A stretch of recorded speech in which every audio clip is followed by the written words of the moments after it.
Hello बच्चों, let's see the question. The question says two small identical balls carrying the charges of the same sign are suspended from the same point by insulating threads of equal length.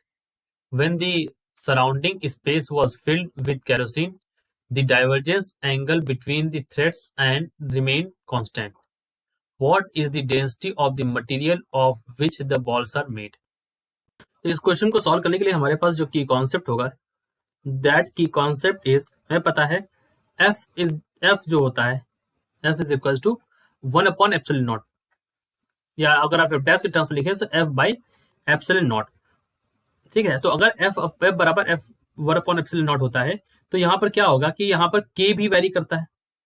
ठीक, और इस वजह से अगर आप, मैं यहाँ पर बताऊँ, यहाँ पर रिजिड सपोर्ट अगर मैं आपको दे दूँ, यहाँ पर ये रिजिड सपोर्ट लगा हुआ है और यहाँ से ऐसे करके दो थ्रेड ऐसे लटके हुए हैं, यहाँ पर एक पर टेंशन है टी, यहाँ पर टेंशन है, यहाँ पर टेंशन है टी, तो इनमें नीचे तरफ लग रहा है डाउनवर्ड लग रहा है इसमें एमजी, इसमें डाउनवर्ड लग रहा है, इसमें एमजी लग रहा है इसमें। ठीक, इस डायरेक्शन में एफ लग रहा है, इस डायरेक्शन में इसमें भी क्या लग रहा है, एफ फोर्स लग रहा है। ठीक, तो अभी क्या है कि फोर्स पहले तो ये ऐसा ही है, उसके बाद इन्होंने कर दिया कि insulating threads of equal length, अब इनको क्या कर दिया, सराउंडिंग इसका इन्होंने कैरोसिन से फिल कर दिया। अब कैरोसिन से फिल करते ही क्या हुआ, यहाँ पर डेंसिटी में चेंज आ गया। तो मैंने आपको बताया कि एफ डैश बराबर एफ बाई की कॉन्सेप्ट, तो की कॉन्सेप्ट ऐसा मैंने क्यों बोला इसको, द रीजन इज दैट बच्चों की यहाँ पर देखो एफ बराबर होता है एमजी, सो एमजी अब में आप क्या चेंज हो जाएगा, आप चेंज हो जाएगा MG 1 minus rho not by rho. ठीक, ये चेंज हुआ क्योंकि इंक्लिनेशंस जो है यहाँ पर, ये जो थीटा है यहाँ पर, या इसके रिस्पेक्ट में जो थीटा है, ये डज नॉट चेंज। सो हम कह सकते हैं since inclinations does not change, क्योंकि आपने जब इसको केरोसिन में डाला तो इंक्लिनेशन नहीं बदले हैं, डज नॉट चेंज ऐसा नहीं बोला है यहाँ पर, इंक्लिनेशन चेंज वाली बात डज नॉट चेंज है यहाँ पर। सो हम कह सकते हैं इंक्लिनेशन डज नॉट चेंज, तो यहाँ पर कह सकते हैं 1/एप्सिलॉन, जो एप्सिलॉन है, that is equal to 1 minus rho not by rho. ठीक, इसको कंपेयर कर सकते हैं, बिल्कुल कर सकते हैं इस तरह से।